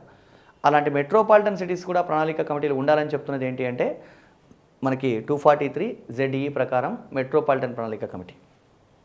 ఇది 73, 74 రాజ్యాంగ సవరణకు సంబంధించినటువంటి కీలకమైన అంశాలండి. మన సిలబస్లో సమాజ వికాస ప్రయోగం 73, 74 రాజ్యాంగ సవరణలు అని మాత్రమే అని ఉండలేదు, వాటి అమలుకు సంబంధించిన విషయాలు కూడా చెప్పాడు. సో దీంట్లో ఇక్కడ 73, 74 రాజ్యాంగ సవరణలకు సంబంధించి ఇక్కడ మనం మాట్లాడుకున్న ఈ చిన్న టేబుల్ నుంచి మనం అట్లీస్ట్ ఒక 3 మార్కులు ఎక్స్పెక్ట్ చేయొచ్చండి ఎగ్జామినేషన్ సంబంధించి. ఇది కీలకమైన అంశం, జాగ్రత్తగా గుర్తుంచుకోవాలి. 73, 74 రాజ్యాంగ సవరణ నుంచి ముఖ్యమైన అంశాలు. 73, 74 రాజ్యాంగ సవరణకు సంబంధించి కీలకమైన అంశాలన్నింటినీ మనం ఒక టేబులర్ ఫార్మాట్లో గమనించాం. ఈ 73, 74 రాజ్యాంగ సవరణకు సంబంధించినటువంటి విషయాన్ని మనం పరిశీలిస్తే ఆర్టికల్ 243 నుంచి 243O వరకు గ్రామీణ స్థానిక ప్రభుత్వాల గురించి, 243P నుంచి 243ZG వరకు ఉన్న నిబంధనలు పట్టణ స్థానిక ప్రభుత్వాల గురించి తెలియజేస్తున్నాయి. అయితే ఎగ్జామినేషన్లో దీంట్లో ఒక్కొక్క ఆర్టికల్ గురించి ప్రశ్నలు అడగడానికి అవకాశం ఉంది కాబట్టి ఈ ఆర్టికల్స్ అన్నీ మనం ఒకసారి కూలంకుషంగా తెలుసుకోవాలి. ఈ అంశాలన్నింటినీ అంటే నెంబర్ ఆఫ్ ఆర్టికల్స్ ఉంటాయి కాబట్టి ఇవన్నీ గుర్తుపెట్టుకోవడానికి సంబంధించి వాటన్నిటిని కొంచెం టెక్నికల్గా ఒక టేబులర్ ఫార్మాట్లో గమనించినట్టయితే అది సులభంగా ఉంటుంది. ఒకసారి ఆ టేబుల్ని మనం గమనిద్దాం. 73వ రాజ్యాంగ సవరణ, 74వ రాజ్యాంగ సవరణ. ఇక్కడ ఈ 73వ రాజ్యాంగ సవరణలో 74వ రాజ్యాంగ సవరణలో ఏం చెప్పడం జరిగింది, వాటికి సంబంధించిన నిబంధన ఏది, దాంట్లో ఉమ్మడి అంశం ఏంటి అనేది మనం పరిశీలిద్దాం. అంటే 73వ రాజ్యాంగ సవరణకు సంబంధించిన నిబంధన ఏది, 74వ రాజ్యాంగ సవరణకు సంబంధించిన అంశం ఏది, దాంట్లో ఈ రెండింటిలో కామన్గా ఉన్న విషయాలు ఏంటో మనం పరిశీలించాలి. దీన్ని మనం జాగ్రత్తగా గమనిస్తే 243D, 243T, 243D, 243T అనేది రిజర్వేషన్లకు సంబంధించిన విషయం. ఇక్కడ ఈ టేబుల్లో మనం మాట్లాడుకోబోయే అంశాలన్నీ మనకు పూర్తిగా అర్థం కావాలి అంటే మొదట మనం స్థానిక ప్రభుత్వాలకు సంబంధించి ఎలా ప్రశ్నలు అడుగుతున్నాడు, వాటికి సంబంధించిన సమాచారాన్ని మనం ఎలా గుర్తుంచుకోవాలో కూడా చూద్దాం. స్థానిక ప్రభుత్వాల్ని మనం 2 రకాలుగా విభజించామండి. ఇప్పుడు స్థానిక ప్రభుత్వాల్ని తీసుకున్నట్టయితే దాంట్లో మనకి గ్రామీణ స్థానిక ప్రభుత్వాలు, పట్టణ స్థానిక ప్రభుత్వాలు అని స్థానిక ప్రభుత్వాన్ని 2 రకాలుగా డివైడ్ చేయొచ్చు. గ్రామీణ స్థానిక ప్రభుత్వాల్లో ఏమేమి ఉన్నాయి మనకి అంటే జిల్లా స్థాయిలో లేదా పై స్థాయిలో జిల్లా పరిషత్ ఉంది, మధ్య స్థాయిలో మండల పరిషత్తు, కింది స్థాయిలో గ్రామ పంచాయతీ. అదే పట్టణ స్థాయిలో తీసుకున్నట్టయితే మనకి పై స్థాయిలో మనకి మున్సిపల్ కార్పొరేషన్స్, దాని తర్వాత మళ్ళీ మనకి మున్సిపాలిటీస్. ఇక్కడ స్థానిక ప్రభుత్వాల్ని మనం స్థూలంగా 2 రకాలుగా డివైడ్ చేశాం. ఒకటి గ్రామీణ స్థానిక ప్రభుత్వాలు అన్నాం, ఇంకోటి పట్టణ స్థానిక ప్రభుత్వాలు. గ్రామీణ స్థానిక ప్రభుత్వాల్లో మనకి జిల్లా పరిషత్తు, మండల పరిషత్తు, గ్రామ పంచాయతీ ఒక భాగం. పట్టణ స్థానిక ప్రభుత్వాల్లో మున్సిపల్ కార్పొరేషన్లు, తర్వాత మున్సిపాలిటీలు ఉన్నాయి. అయితే ఎగ్జామినేషన్లో ఎలా అడగొచ్చు అంటే ఒక గ్రామ పంచాయతీకి సంబంధించి, గ్రామ పంచాయతీ గురించి మనం ఇంతకుముందు చర్చించాం. గ్రామ పంచాయతీలో భాగంగా ఒక గ్రామాన్ని మొత్తాన్ని కొన్ని వార్డులుగా డివైడ్ చేస్తే ఒక్కొక్క వార్డుకి ఒక వార్డు మెంబర్ ఉంటాడని, అదేవిధంగా గ్రామానికి రాజకీయ అధినేత సర్పంచ్గా ఉంటాడని మనం తెలుసుకున్నాం. ఒక గ్రామ పంచాయతీలో రిజర్వేషన్లు ఉంటాయి. అంటే రిజర్వ్ చేయబడ్డటువంటి ఏదన్నా సర్పంచ్ పలానా రిజర్వేషన్ అని, కొన్ని సందర్భాల్లో కొన్ని వార్డుల రిజర్వేషన్ అని మనం చూస్తూ ఉంటాం. ఎలా అడగొచ్చు అంటే గ్రామ పంచాయతీలో ఉన్న రిజర్వేషన్లకు సంబంధించిన నిబంధన ఏది అని అడగవచ్చు. రిజర్వేషన్ సంబంధించిన నిబంధన ఏది అంటే 243D గ్రామ పంచాయతీ. ఇక్కడ జాగ్రత్తగా మనం గమనించాలి, గ్రామ పంచాయతీ, మండల పరిషత్తు, జిల్లా పరిషత్తు ఈ మూడింటికి సంబంధించి ఒకే ఆర్టికల్ ఉంటుందండి. అంటే ఒక అభ్యర్థి ఈ 243D అనే అంశాన్ని గుర్తుంచుకుంటే గ్రామ పంచాయతీలో రిజర్వేషన్ల గురించి తెలియజేసే నిబంధన 243Dనే. అదేవిధంగా మండల పరిషత్లో రిజర్వేషన్ల గురించి తెలియజేసే నిబంధన 243D, జిల్లా పరిషత్ అయినా 243T. అదే ఒకవేళ మున్సిపల్ కార్పొరేషన్స్ లేదా మున్సిపాలిటీలో రిజర్వేషన్స్ ఉంటాయని తెలియజేస్తున్న నిబంధన 243T. అంటే ఇక్కడ 243D, 243T అనే 2 నిబంధనలు గుర్తుంచుకోవడం వల్ల అభ్యర్థి గ్రామీణ స్థానిక ప్రభుత్వాలకు సంబంధించిన 3 విషయాలు, పట్టణ స్థానిక ప్రభుత్వాలకు సంబంధించిన 2 విషయాలు, అంటే ఈ DT అనే ఒక ఆర్టికల్ గుర్తుంచుకుంటే ఈ 5 రకాల ప్రశ్నలకి సమాధానం గుర్తించవచ్చు. అంటే ఇంకా కొంచెం సింపుల్గా దీన్ని క్లారిటీగా అర్థం చేసుకోవాలంటే ఇప్పుడు ఒక గ్రామ పంచాయతీ కాలపరిమితి ఎంత అంటే 5 సంవత్సరాలు అని చెప్తారు. అదే ఒక మున్సిపల్ కార్పొరేషన్ కాలపరిమితి ఎంత అంటే 5 సంవత్సరాలు. ఎగ్జామ్లో ఒక గ్రామ పంచాయతీ కాలపరిమితి ఎంత, మండల పరిషత్ కాలపరిమితి ఎంత, ఇలా కన్నా ఎలా అడగడానికి అవకాశం ఎక్కువగా ఉందంటే ఒక మున్సిపల్ కార్పొరేషన్ కాలపరిమితి 5 సంవత్సరాలు అని తెలియజేస్తున్న నిబంధన ఏది అంటాడు. లేదా ఒక మున్సిపాలిటీ కాలపరిమితి 5 సంవత్సరాలను తెలియజేస్తున్న నిబంధన ఏది అని అడుగుతాడు. ఇలా అడిగినప్పుడు దీంట్లో అభ్యర్థి దాదాపుగా ఒక 60 రకాల భిన్నమైన ప్రశ్నలు అడగడానికి అవకాశం ఉంది. అలాంటప్పుడు అన్ని ఆర్టికల్స్ గుర్తుపెట్టుకోవాలంటే అభ్యర్థికి చాలా కష్టం కాబట్టి దీన్ని చాలా సింపుల్గా టెక్నికల్గా ఒక టేబుల్ ఫార్మేట్లో ప్రిపేర్ చేయడం జరిగింది. కాబట్టి ఇక్కడ అభ్యర్థులు అర్థం చేసుకోవాల్సినవి ఏమంటే ఈ 243 సిరీస్లో ఎవరైనా సరే ఒక్క ఆర్టికల్ కూడా గుర్తుంచుకోవాల్సిన అవసరం లేదండి. డిటి అన్న విషయం ఒక్కటి గుర్తుంచుకుంటే సరిపోతుంది. అది ఎట్లా అనేది ఒకసారి చూద్దాం మనం. 243D 243T రిజర్వేషన్లు, నెక్స్ట్ 243E 243U కాలపరిమితి. కాలపరిమితి అంటే ఏంటి? ఒక గ్రామ పంచాయతీ కాలపరిమితి 5 సంవత్సరాలు, ఒక మండల పరిషత్ కాలపరిమితి 5 సంవత్సరాలు, లేదా ఒక జిల్లా పరిషత్ కాలపరిమితి 5 సంవత్సరాలు అని తెలియజేస్తున్న నిబంధన ఏది అంటే ఈ. అంటే ఇంతకుముందు మనం గమనించాం కాలపరిమితి అన్నప్పుడు దేనికి వర్తిస్తుంది? 243ఈని తీసుకుంటే గ్రామము, మండలము, జిల్లా మూడింటికి సంబంధించిన కాలపరిమితి గురించి తెలియజేస్తున్న నిబంధన 243E. అదే మున్సిపాలిటీలు, కార్పొరేషన్లు రెండింటికి సంబంధించిన నిబంధన యు. అంటే రిజర్వేషన్లు, కాలపరిమితి ఇలా గుర్తుంచుకోవాలండి. ఇక్కడ జాగ్రత్తగా అర్థం చేసుకున్నట్టయితే గ్రూప్ 2కి సంబంధించినటువంటి వ్యక్తులు ఈ డిటి అనేది ఒకటి గుర్తుంచుకుంటే ఈ సిరీస్ ఆఫ్ ఆర్టికల్స్ అన్నీ ఆటోమేటిక్గా ఒక వరుస క్రమంలో ఉంటాయని గమనించాలి.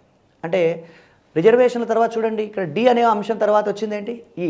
అంటే వరుస క్రమంలో వచ్చేస్తాయి. అలా మనం ఒక టెక్స్ట్ బుక్ తీసుకున్నట్టయితే ఈ వరుస క్రమంలో ఏ ఆర్టికల్స్ ఉండవు. దీన్ని అలా టెక్నికల్గా సెగ్రిగేట్ చేయడం జరిగింది. నెక్స్ట్ మనకి రిజర్వేషన్లు, కాలపరిమితి తర్వాత నెక్స్ట్ తెలుసుకోవాల్సింది ఏంటి అంటే అర్హతలు. అంటే స్థానిక ప్రభుత్వానికి పోటీ చేయాలంటే ఒక అభ్యర్థికి ఏం అర్హతలు ఉండాలి అంటే సాధారణంగా భారతీయ పౌరసత్వం ఉండాలి, 21 సంవత్సరాల వయస్సు ఉండాలి, ఒక ఎమ్మెల్యేగా పోటీ చేయడానికి ఉండవలసిన అన్ని ఇతర అర్హతలు ఉండాలి. ఏమన్నా ఇతర అనర్హతలు కావాలంటే రాష్ట్ర ప్రభుత్వం నిర్ధారించవచ్చు. ఈ అర్హతల గురించి తెలియజేస్తున్న నిబంధన ఏది అంటే ఏంటి?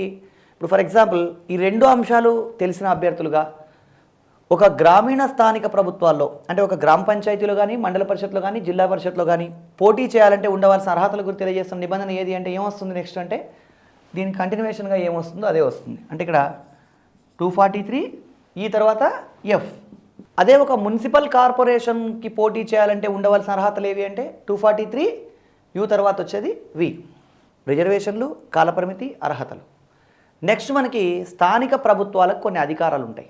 73వ రాజ్యాంగ సవరణ, 74వ రాజ్యాంగ సవరణ అమల్లోకి వచ్చిన తర్వాత గ్రామీణ స్థానిక ప్రభుత్వాలకేమో 29 విషయాల మీద స్వయం నిర్ణయాధికారం, పట్టణ స్థానిక ప్రభుత్వాలకేమో ఒక 18 విషయాల్లో స్వయం నిర్ణయాధికారం చేయడానికి అవకాశం ఉంది. అంటే అది దేనికి సంబంధించిన అంశం అంటే అధికారాలకు సంబంధించిన విషయం. ఈ అధికారాలకు సంబంధించిన నిబంధన ఏది అంటే 243G 243W. ఇక్కడ చూడండి అధికారాలు అన్నాం. 243G 243W దేనికి సంబంధించింది? స్థానిక ప్రభుత్వాలకు సంబంధించినటువంటి అధికారాలకు సంబంధించింది. ఒక అభ్యర్థి ఇక్కడ ఈ 4 అంశాలకు సంబంధించి 20 రకాల ప్రశ్నలు అడుగుతున్నాడండి. అంటే గ్రామ పంచాయతీలో రిజర్వేషన్లు, మండల పరిషత్లో, జిల్లా పరిషత్లో, మున్సిపాలిటీలో, కార్పొరేషన్లో. డిటి అనేది ఇప్పుడు గ్రూప్ 2లో పెద్ద పోస్ట్ ఏంటి? ఎగ్జిక్యూటివ్ పోస్ట్ అంటే డిప్యూటీ తహసీల్దార్. ఈ డిటి అనేది ఒకటి గుర్తుంచుకుంటే ఈ వరుస క్రమంలో మొత్తం అన్ని స్థానిక ప్రభుత్వాలకు సంబంధించిన విషయాలు గుర్తుంచుకోవచ్చు. కాకపోతే దీంట్లో ఏది ఒక్కటి మిస్ప్లేస్ అయినా మొత్తం టేబుల్ దెబ్బతినే అవకాశం ఉంది. ఈ విషయంలో కొంత జాగ్రత్తగా వహించాలి. రిజర్వేషన్లు, కాలపరిమితి, అర్హతలు, అధికారాల తర్వాత నెక్స్ట్ మనకు తెలుసుకోవాల్సింది ఏమంటే ఆదాయం. ఆదాయం అంటే స్థానిక ప్రభుత్వాలకు ఎలా ఆదాయం వస్తుంది అదండి. 243HX. HX దేనికి సంబంధించింది అంటే ఆదాయానికి సంబంధించింది. స్థానిక ప్రభుత్వాలకి ఆదాయ మార్గాలు ఏంటి అనే దానికి సంబంధించి స్థానిక ప్రభుత్వాలు 73, 74 రాజ్యాంగ సవరణలో ఏవైతే అంశాలు ఉన్నాయో వాటికి సంబంధించిన విషయంలో పన్ను విధించి ఆదాయం పొందవచ్చు అని చెప్తున్న నిబంధన ఆదాయానికి సంబంధించి హెచ్ అన్నప్పుడు 3 గ్రామం, మండలం, జిల్లా, ఎక్స్ అన్నప్పుడు మున్సిపాలిటీ, కార్పొరేషన్ వాటికి సంబంధించినటువంటి ఆదాయం. రిజర్వేషన్లు, కాలపరిమితి, అర్హతలు, అధికారాలు, ఆదాయం. ఆదాయం తర్వాత నెక్స్ట్ ఏంటి అంటే ఆర్థిక సంఘానికి సంబంధించి ఆదాయం తర్వాత ఆర్థిక సంఘం.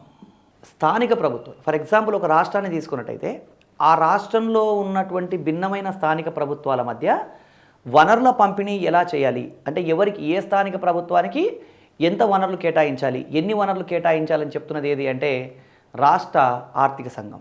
రాష్ట్ర ఆర్థిక సంఘానికి సంబంధించిన నిబంధన ఏది అని అడగవచ్చు. అన్నప్పుడు దీని సీరియల్ ఇంకా కంటిన్యూషన్గా వస్తుంది. 243I 243Y IY ఆర్థిక సంఘానికి సంబంధించిన నిబంధన. ఎగ్జామ్లో ఒక్కోసారి 243I అంటే ఏంటి, వై అంటే ఏంటి అని అడిస్తాడు. ఒక్కోసారి రెండు కూడా ఇవ్వచ్చు. ఏది అడిగితే అది ఆన్సర్ రాయాల్సి ఉంటుంది. స్థానిక ప్రభుత్వాలకు సంబంధించి స్థానిక ప్రభుత్వాల మధ్య వనరుల పంపిణీని సూచించడం కోసం ఒక ఆర్థిక సంఘం ఉంటుందని తెలియజేస్తున్న నిబంధన ఏది? ఆర్థిక సంఘం సంబంధించి IY రెండు నిబంధనలు ఆర్థిక సంఘం. నెక్స్ట్, స్థానిక ప్రభుత్వాలకు సంబంధించినటువంటి వ్యవహారాలని ఆడిట్ చేయడం కోసం రాష్ట్ర ప్రభుత్వం ఏం చేయొచ్చు అంటే ఒక ఆడిట్ వ్యవస్థను ఏర్పాటు చేయవచ్చు. దాన్నే మనం ఆడిట్ అనొచ్చు. ఆడిట్ అనొచ్చు, లేదా అకౌంట్స్ అండ్ ఆడిట్ అంటారు, లేదా ఖాతా అంటాడు, ఏదైనా సరే ఆడిట్ అని చెప్పొచ్చు అండి. స్థానిక ప్రభుత్వాలను ఆడిట్ చేయడం కోసం ఒక ఆడిట్ వ్యవస్థ ఉంది అని చెప్తున్న నిబంధన ఏది అంటే 243J 243Z ఆడిట్కి సంబంధించి. ఎందుకంటే స్థానిక ప్రభుత్వాలు తప్పుడు లెక్కలు ఏవైనా రాసినట్టయితే అవి కరెక్ట్గా ఉన్నాయా లేదా, అవి ఎంతవరకు సమంజసం, ఈ విషయాలన్నీ పరిశీలించడం కోసం ఒక ఆడిట్ వ్యవస్థను స్థానిక ప్రభుత్వాలకు సంబంధించి రాష్ట్ర ప్రభుత్వం ఏర్పాటు చేయవచ్చు. ఎందుకంటే ఇటీవలి కాలంలో మనం చూసాం, ఒక విశాఖపట్నం మున్సిపల్ కార్పొరేషన్లో ఒక ట్యూబ్ లైట్కి 2000 అయింది. అలా లెక్కలు రాస్తే ఆడిట్లో అవన్నీ తేలినాయి, ఎలాంటి తప్పులు ఉన్నాయి ఏంటి అని. సో అంటే ఇక్కడ స్థానిక ప్రభుత్వాలకు సంబంధించిన లెక్కలు ఏవైనా పొరపాట్లు ఉంటే అవి సరిగా ఉన్నాయా లేదా, ఎలా రికార్డు చేశారు, ఇవన్నీ పరిశీలించడం కోసం ఒక ఆడిట్ వ్యవస్థను రాష్ట్ర ప్రభుత్వం ఏర్పాటు చేయొచ్చు అని చెప్తున్న నిబంధన ఏది అంటే జే. స్థానిక ప్రభుత్వాల్లో గ్రామం మండలం జిల్లాకు సంబంధించినేమో జే, మున్సిపాలిటీలు కార్పొరేషన్లకు సంబంధించింది జెడ్ ఆడిట్ సంబంధించి. ఇక్కడ రిజర్వేషన్లు, కాలపరిమితి, అర్హతలు, అధికారాలు అన్న 4 పదాలని ఒక బంచ్గా, ఆదాయం, ఆర్థిక సంఘం, ఆడిట్ అన్న ఈ 3 పదాలని ఒక బంచ్గా గుర్తుంచుకోవాలి. ఆదాయం, ఆర్థిక సంఘం, ఆడిట్.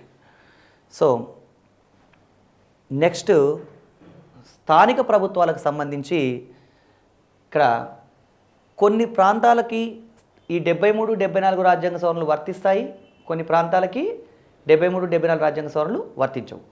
ఏ ప్రాంతాలకు వర్తిస్తాయి, ఏ ప్రాంతాలకు వర్తించవని కూడా అడుగుతున్నాడు. వాటికి సంబంధించిన సమాచారం కూడా తెలుసుకోవాలి. అయితే ఇక్కడ ఈ మాత్రం ఆర్టికల్స్ గుర్తుంటున్న మాత్రాన ఒక అభ్యర్థికి దీని మీద ఏ ప్రశ్న వచ్చినా సమాధానం రాయగలడు అని మనం చెప్పలేం. ఒకసారి ఇది జాగ్రత్తగా అర్థం చేసుకోవాలి. ఈ ఒక్క టేబుల్ నుంచే 4 మార్కులు రావడానికి అవకాశం ఉంది. కాబట్టి ఒకసారి ఇవి క్రాస్ చెక్ చేద్దాం. డిటి రిజర్వేషన్లు అన్నాం. ఒకవేళ ప్రశ్న ఇలా అడిగాడు అనుకోండి ఎగ్జామ్లో, ఏమని అంటే ఒక మండల పరిషత్లో బీసీ రిజర్వేషన్ల గురించి తెలియజేస్తున్న నిబంధన ఏది అన్నప్పుడు అభ్యర్థి ఆలోచించి మండల పరిషత్తు అన్నప్పుడు గ్రామం, మండలం, జిల్లా 3 స్థాయి వ్యవస్థలు ఉన్నాయి. కాబట్టి మండల పరిషత్లో బీసీ రిజర్వేషన్ల గురించి తెలియజేస్తున్న నిబంధన ఏది అంటే ఏమనుకుంటాడు? 243D అనుకుంటాడు. ఎందుకంటే గ్రామం, మండలం, జిల్లాకు సంబంధించింది డి అనుకున్నాం. అదే మున్సిపాలిటీలు, కార్పొరేషన్లు అయితే టీ అనుకున్నాం. అంటే మండలం అంటే డి అనుకునే అవకాశం ఉంది. అంటే అభ్యర్థికి రిజర్వేషన్లు ఒక్క పదం తెలిస్తే ఆన్సర్ రాయలేడండి. ఇక్కడ క్లారిటీగా తెలియాలి. 243DT ఏం చెప్తుంది అంటే ఒక గ్రామీణ స్థానిక ప్రభుత్వము గురించేమో గ్రామం, మండలం, జిల్లా గురించి డి, మున్సిపాలిటీలు, కార్పొరేషన్ల గురించి టీ అనే నిబంధన తెలియజేస్తుంది. ఇక్కడ ఏముంది రిజర్వేషన్లు అంటే ఈ రిజర్వేషన్లలో భాగంగా రిజర్వేషన్లు అనేవి ఎస్సీ ఎస్టీలకు జనాభా ప్రాతిపదికన రిజర్వేషన్లు ఉంటాయి. ఎస్సీ ఎస్టీలకు జనాభా ప్రాతిపదికన రిజర్వేషన్లు ఉంటాయి అని తెలియజేస్తుంది. అదేవిధంగా మహిళలకు 1/3 వంతు రిజర్వేషన్లు ఉంటాయి అని తెలియజేస్తుంది. అంటే ఈ రిజర్వేషన్లు అన్న విషయంలో మనం గుర్తుంచుకోవాల్సింది ఎస్సీ ఎస్టీలకేమో జనాభా ప్రాతిపదికన రిజర్వేషన్లు ఉంటాయి. అదేవిధంగా మహిళలకేమో 1/3 వంతు రిజర్వేషన్లు ఉంటాయి అని ఇక్కడ గమనించాలి.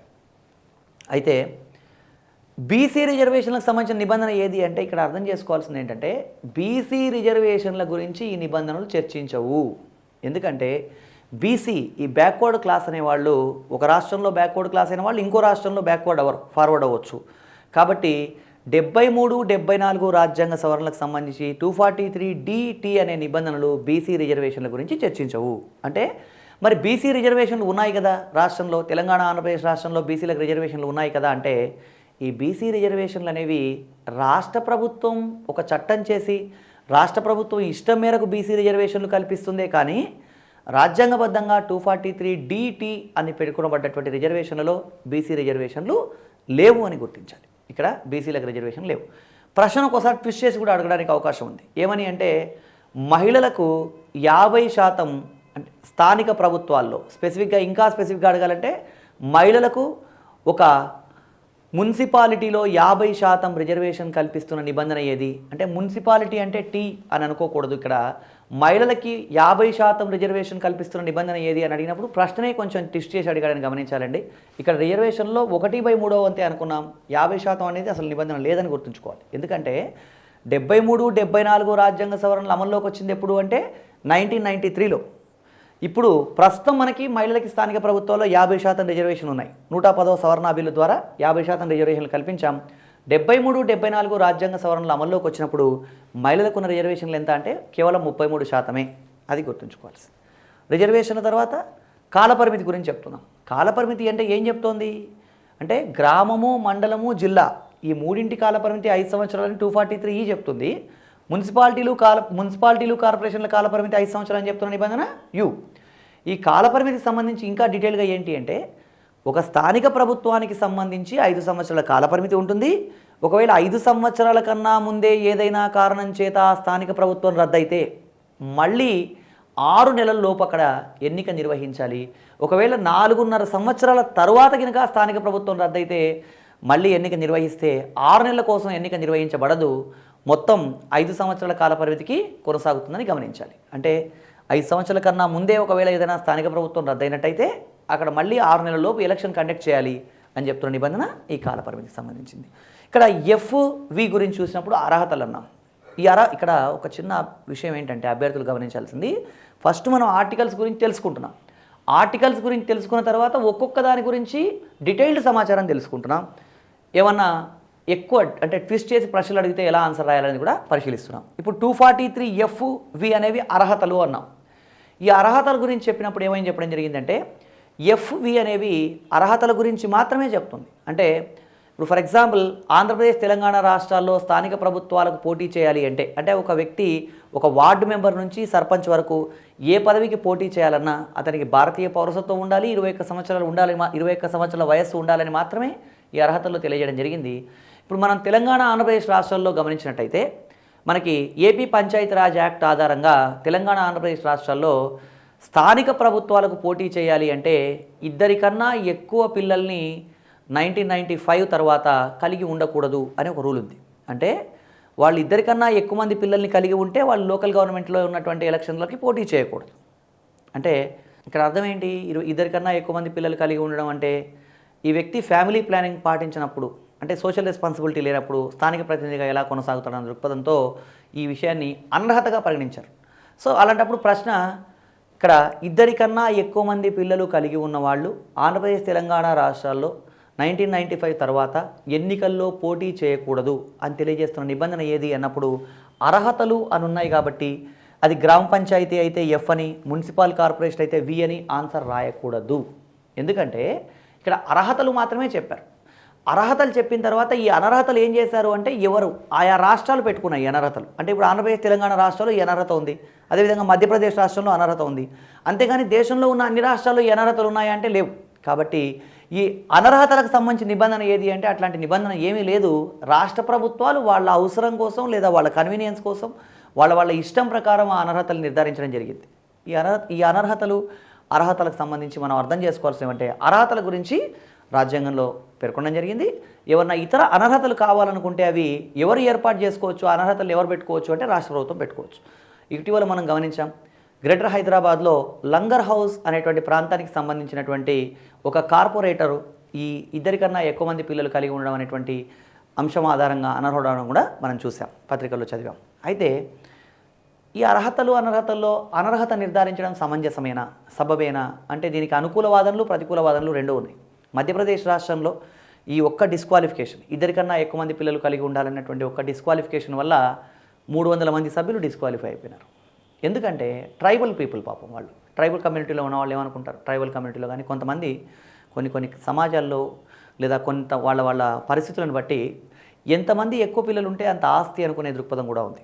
ఎందుకంటే ఒక 8-9 సంవత్సరాల నుంచి పిల్లోడిని ఏదో ఒక పనిలో పెట్టి వాడి ద్వారా ప్రయోజనం పొందాలనుకుంటారు. 21A ద్వారా మనం విద్యా హక్కు ఇచ్చాం. ఈరోజు విద్యా హక్కు ఇచ్చినా కూడా అనేక మంది బాల కార్మికులు కొనసాగుతూ ఉన్నారు. ఈ నేపథ్యంలో ఇక్కడ అర్హతల గురించి అనర్హతల గురించి మాట్లాడుకునేప్పుడు ఆ ప్రజలందరికీ అవేర్నెస్ కల్పించిన తర్వాత, బాగా అవగాహన కల్పించిన తర్వాత ఇలాంటి నిబంధనలు పెట్టడం వల్ల ప్రయోజనం ఉంటుందని మనం గమనించాలి. ఇవి అర్హతలు అనర్హతలు. ఇంకా ఏమన్నా అర్హతలు కావాలనుకుంటే పెట్టుకోవచ్చు.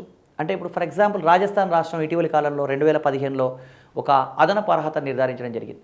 ఏమని అంటే ఒక వ్యక్తి స్థానిక ప్రభుత్వాలకు పోటీ చేయాలనుకుంటే కనీసం 5వ తరగతి అన్నా చదువుకొని ఉండాలి అని పెట్టుకోవడం జరిగింది. లేదా సర్పంచ్కి పోటీ చేయాలంటే 8వ తరగతి అన్నా పాస్ అయి ఉండాలి. ఇట్లా అంటే ఈ అదనపు అర్హతలు ఏమైనా కావాలనుకుంటే ఆయా రాష్ట్ర ప్రభుత్వాలు వాళ్ళ ఇష్టం మేరకు ఈ అర్హతల్ని అనర్హతల్ని నిర్ధారించుకోవచ్చు. అయితే అర్హతలు ఏమైతే ఉన్నాయో అవి మాత్రం స్టాండర్డ్గా ఉంటాయి.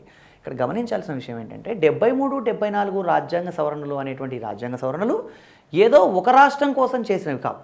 ఆంధ్రప్రదేశో, రాజస్థానో, మధ్యప్రదేశో ఇట్లా ఏదో ఒక రాష్ట్రం కోసం చేసినవి కావు. దేశం మొత్తం కోసం, దేశంలో అన్ని రాష్ట్రాల కోసం ఈ నిబంధనలు తయారు చేయడం జరిగింది. ఇవి కాకపోతే ఏంటి అంటే దీంట్లో కొన్ని ఏవైనా అంశాలు జోడించుకోవడం అనేది ఆయా రాష్ట్రాల ఇష్టం మీద ఆధారపడి ఉంటుంది. సో ఇక అధికారాల విషయానికి వస్తే 243G, 243W అనేవి అధికారాలకు సంబంధించినవి. 243G ఎవరి అధికారాలకు సంబంధించింది అంటే గ్రామ పంచాయతీ, మండల పరిషత్, జిల్లా పరిషత్ మూడింటి అధికారాల గురించి తెలియజేస్తున్నది 243G. W మున్సిపాలిటీలు, కార్పొరేషన్ల గురించి తెలియజేస్తుంది. ఇక్కడ ఈ GW అధికారాలు ఏంటి అంటే 243G, 243W ప్రకారం, దీని ప్రకారం 243G ప్రకారం గ్రామీణ స్థానిక ప్రభుత్వాలకి 29 విషయాల్లో స్వయం నిర్ణయాధికారం చేయడం కోసం అధికారం కల్పించడం జరిగింది. 243W కోసం W ప్రకారం ఏంటి అంటే 18 విషయాల్లో వాళ్ళకి స్వయం నిర్ణయాధికారం ఇవ్వబడింది. ఇక్కడ గమనించాల్సిన మరొక విషయం ఏంటంటే స్థానిక ప్రభుత్వాలకు ఎప్పుడైతే రాజ్యాంగబద్ధ హోదా ఇచ్చామో అప్పుడు ఏమనుకుంటున్నారంటే ఈ 29 విషయాల్లో గ్రామీణ స్థానిక ప్రభుత్వాలు, ఈ 18 విషయాల్లో పట్టణ స్థానిక ప్రభుత్వాలు వాళ్ళే స్వయంగా నిర్ణయాలు చేయొచ్చు అంటే వాళ్ళకి చాలా అధికారాలు లభించినట్టే ఇక్కడ. కానీ ఇక్కడ ఒక చిన్న గమనించదగ్గ విషయం ఏంటంటే 29 విషయాల్లో కానీ 18 విషయాల్లో కానీ వీళ్ళు పూర్తిగా వాళ్ళే అధికారం చెలాయించే అవకాశం లేదు. అధికారాలు ఉన్నాయని చెప్తూ మళ్ళీ అవకాశం లేదని ఎందుకు చెప్పడం జరిగిందంటే 29 విషయాలు కానీ 18 విషయాల మీద కానీ స్థానిక ప్రభుత్వాలు అధికారాలు చెలాయించాలి అంటే రాష్ట్ర శాసనసభ ఒక బిల్లు ఆమోదించి వాళ్ళకి అధికారాలు ఇస్తేనే ఆ అధికారాలు స్థానిక ప్రభుత్వాలకు వస్తాయి తప్ప టక్కున స్థానిక ప్రభుత్వాలకి ఈ అధికారాలు దఖలు పడవని మనం అర్థం చేసుకోవాలి. ఇది అధికారాలు. ఇక HX 243H, 243X ఏంటి అంటే ఆదాయానికి సంబంధించింది. స్థానిక ప్రభుత్వాలకు సంబంధించి వీళ్ళకి పన్ను విధించే అధికారం ఉంటుంది. ఈ పన్ను విధించే అధికారం ఆధారంగా వీళ్ళు ఆదాయం పొందవచ్చు. 243I ప్రకారం మరియు 243Y ప్రకారం రాష్ట్ర ఆర్థిక సంఘాన్ని ఎవరు ఏర్పాటు చేస్తారు అంటే రాష్ట్ర ఆర్థిక సంఘాన్ని గవర్నర్ ఏర్పాటు చేస్తాడని గమనించాలి. 243J, 243Z ప్రకారం ఆడిటింగ్ ఎవరు చేస్తారు అంటే స్థానిక ప్రభుత్వాల ఆడిట్ను రాష్ట్ర ప్రభుత్వం చేస్తుందని గమనించాలి. ఇది ఇక్కడ దాకా మనం మాట్లాడుకున్న అంశాలు. 73, 74 రాజ్యాంగ సవరణకు సంబంధించి కామన్ విషయాలు ఏమున్నాయో మనం పరిశీలిస్తూ వచ్చామండి. ఒక అభ్యర్థి దీన్ని ఎలా గుర్తుంచుకోవాలి అంటే రిజర్వేషన్లు, కాలపరిమితి, అర్హతలు, అధికారాలు ఈ 4 పదాలని ఒక టేబుల్గా పెట్టుకోవాలి. ఆదాయం, ఆర్థిక సంఘం, ఆడిట్ ఇది గుర్తుంచుకునే సందర్భంలో మనకు ఇంకా కొన్ని ఇతర అంశాలు కూడా ఉన్నాయి ఇక్కడ. ఇప్పుడు ఈ ఆర్టికల్స్ ఏమీ గుర్తులేకపోయినా సరే, ఫర్ ఎగ్జాంపుల్ ఇవన్నీ తీసేసామనుకోండి, ఇవన్నీ తీసేసినా సరే వీటికి సంబంధించి ఏ ప్రశ్న అడిగినా అభ్యర్థి ఆన్సర్ రాయొచ్చు. ఎలా అంటే ఇప్పుడు 243DT రిజర్వేషన్లని గుర్తుంచుకున్నాం. ఒక మున్సిపల్ కార్పొరేషన్ కాలపరిమితి ఎంత అన్నప్పుడు ఏం చేస్తాము? కాలపరిమితి అన్నప్పుడు దీనికి వెళ్తాం. దీని తర్వాత ఏమవుతుంది? You municipal corporate. మున్సిపాలిటీకి పోటీ చేయడానికి అర్హతలు ఏంటి అంటే వి.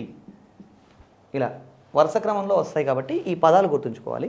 రిజర్వేషన్లు, కాలపరిమితి, అర్హతలు, అధికారాలు, ఆదాయం, ఆర్థిక సంఘం, ఆడిట్.